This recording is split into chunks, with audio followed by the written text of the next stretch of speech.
अस्सलाम वालेकुम and welcome back to another video. आज की वीडियो के अंदर हम डिस्कस करेंगे एंडर्स गेम, जो कि एक मिलिट्री साइंस फिक्शन नावल है। एक अमेरिकन ऑथर ने लिखा था, ऑर्सन स्कॉट कार्ड ने। कंट्री यूनाइटेड स्टेट है और लैंग्वेज इंग्लिश है। पब्लिशर्स इसके टोर बुक्स हैं, जो कि अमेरिकन पब्लिशिंग हाउस है, और ये पब्लिश हुआ था जनवरी 1985 में। ये नावल 324 पेजेस पर कंसिस्ट करता है।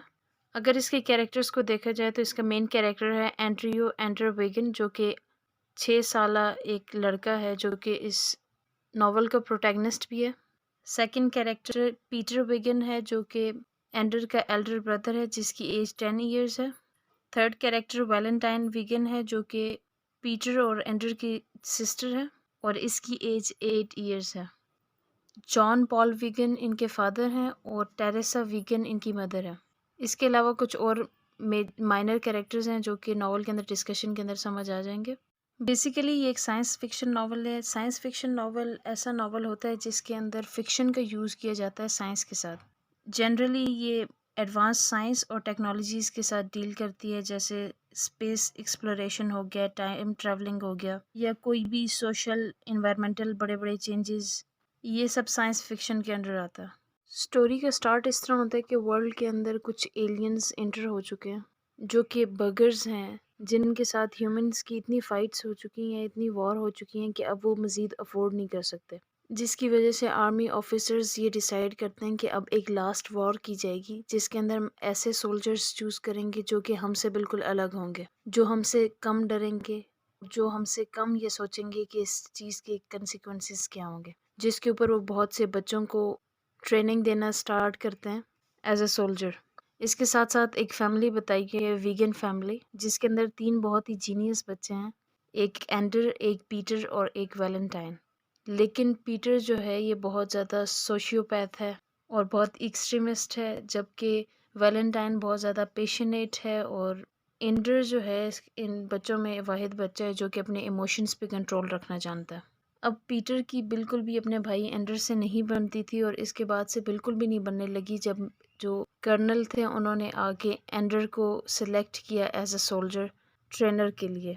अब ये एंडर, उसके ब्रदर और सिस्टर ये बैटल स्कूल में पढ़ते हैं, जो कि एक शिप के ऊपर है। वहाँ पर एंडर की लड़ाई होती है कुछ लड़कों के साथ, और उसी लड़ाई के दौरान कर्नल आते हैं और वो आके एंडर को अपने साथ बैटल स्कूल लेकर जाते हैं, जो कि अर्थ से बहुत ज़्यादा दूर है। अब रास्ते में जो कर्नल ग्राफ होते हैं, उन्हें इस बात का अंदाज़ा होता है कि जितने भी स्टूडेंट्स आए उन सब में सबसे ब्रिलियंट एंडर है। जब वो ग्रेविटेशनल फोर्सेस के बारे में ग्राफ को बताता है, कर्नल ग्राफ को। इसके बाद जब वो बैटल स्कूल जाते हैं, वहाँ पर एंडर को सबसे अलग रखा जाता है। वहाँ पर वो न्यू रिक्रूट्स के साथ होते हैं, न्यू फेलोज़ के साथ होता है, जिनके साथ इनकी फ्रेंडशिप भी हो जाती है।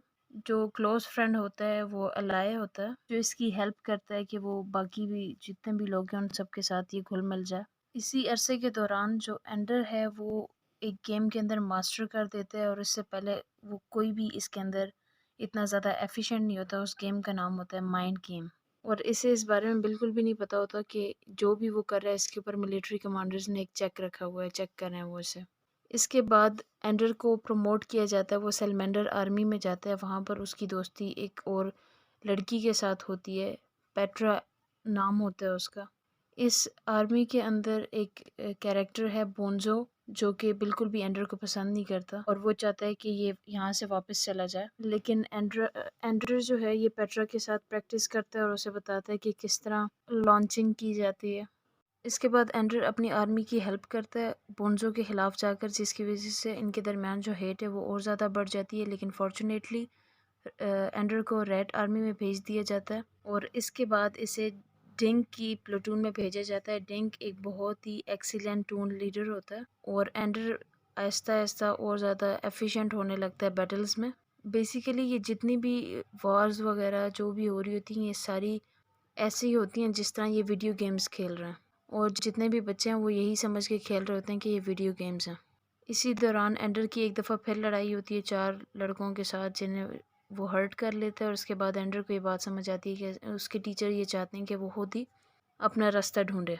इसी दौरान पीटर और वैलेंटाइन साथ में मिल के डिसाइड करते हैं कि वो क्यों ना वर्ल्ड में कुछ इवेंट्स जो हैं उन्हें तोड़ फोड़ करें, ताकि इसी तरह वो उनकी पॉजिटिव इमेज बने और वो भी आर्मी में जा सके। इस तमाम अरसे में एंडर की एज 9 ईयर्स हो जाती है। अब एंडर यहाँ बहुत ज़्यादा टाइम इस सब के अंदर गुजार के बहुत ज़्यादा तंग आ जाता है और बहुत ज़्यादा डिप्रेस होता है। इसी दौरान कर्नल ग्राफ जो हैं वो आते हैं वैलेंटाइन के पास और वैलेंटाइन से एक लेटर लिखवाते हैं उसके ब्रदर के लिए, जिसे पढ़ने के बाद एंडर काफ़ी बेहतर फील करता है और वो दोबारा माइंड गेम्स में प्रैक्टिसेस स्टार्ट कर लेता है। इसके बाद एंडर को कमांडर बना दिया जाता है ड्रैगन आर्मी का और इसे ग्रुप ऑफ सोल्जर्स दिए जाते हैं और इनका टास्क ये होता है इन्हें बहुत सी बैटल्स में डाला जाता है जिनको ये विन करते जाते हैं।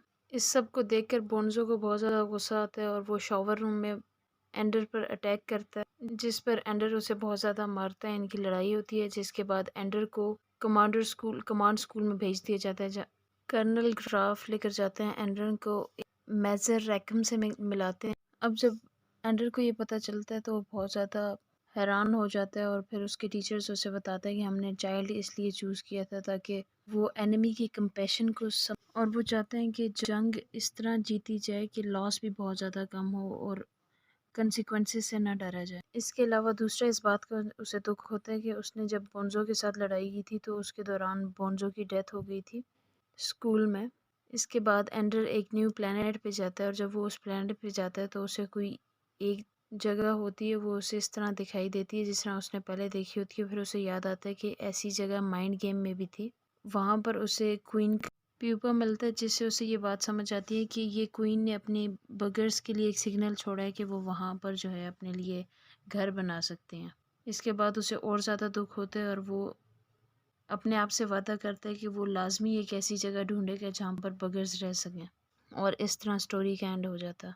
उम्मीद है आपको स्टोरी की समझ आई होगी। अगर इससे रिलेटेड क्वेश्चन है आप कमेंट सेक्शन में पूछ सकते हैं। Thank you so much for watching.